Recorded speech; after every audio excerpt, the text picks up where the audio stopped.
Something happened to you today, and you have absolutely no idea it happened.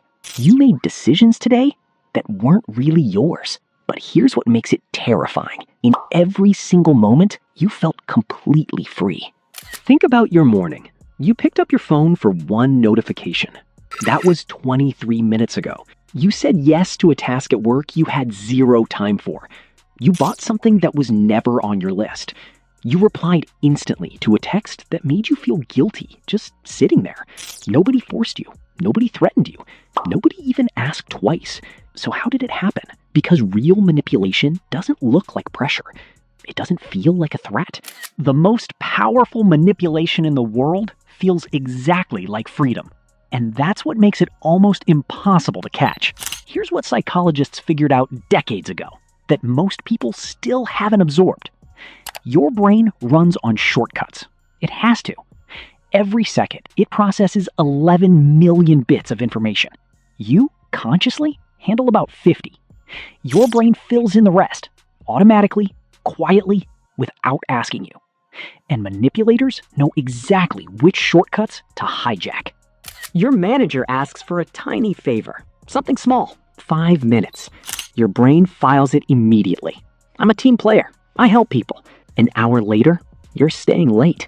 Not because they asked you to think about them, because your own brain needed to stay consistent with the identity it just assigned to you. Psychologists call it the foot in the door effect. It works on almost everyone, including the people who think it doesn't. Someone you're dating suddenly goes cold after weeks of warmth.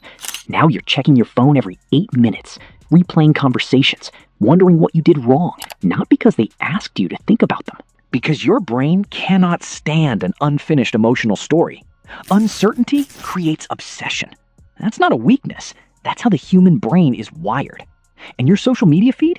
Every refresh, every notification, every scroll that leads to another scroll, it's engineered on the same psychology as a slot machine. You don't keep scrolling because you're interested. You keep scrolling because your brain is convinced the next one might be the rewarding one. Nobody forced you to stay there. Your own brain kept you in the chair. But here's the part nobody's talking about. The most dangerous manipulators in your life aren't even people. They're invisible systems. Your workplace culture, marketing algorithms, social norms nobody ever voted on. Everyone at your office stays online after hours, so you do too. Nobody threatened your job. Nobody said a word. But logging off at 5 p.m. slowly started to feel wrong. It feels lazy. Feels like there's something wrong with you. Everyone posts highlight reels, so your actual life starts to feel like a rough draft. Nobody told you to compare. The comparison happened anyway. That's not a person manipulating you.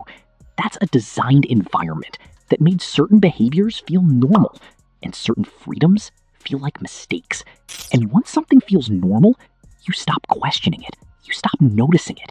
You just do it. So what do you actually do? One question. That's it. Every time you feel guilt, urgency, pressure, or a sudden desire you didn't see coming, stop and ask yourself, whose idea was this? Really? Did you want this? Or did something around you manufacture this want? Is this your choice? Or was this choice carefully placed in front of you, wrapped in a feeling that made it seem obvious? That one question is more powerful than any app, habit system, or self-help book you'll find. Because the moment you start questioning the influence, you stop being managed by it. You can't unsee it once you've seen it. The quick favor that never ends. The cold shoulder is designed to make you chase. The feed is engineered to make you feel behind. The culture that makes rest feel like a crime. Most people aren't being controlled by force. They're being controlled by invisible scripts they never agreed to follow. The question is, now that you know, are you going to keep following yours?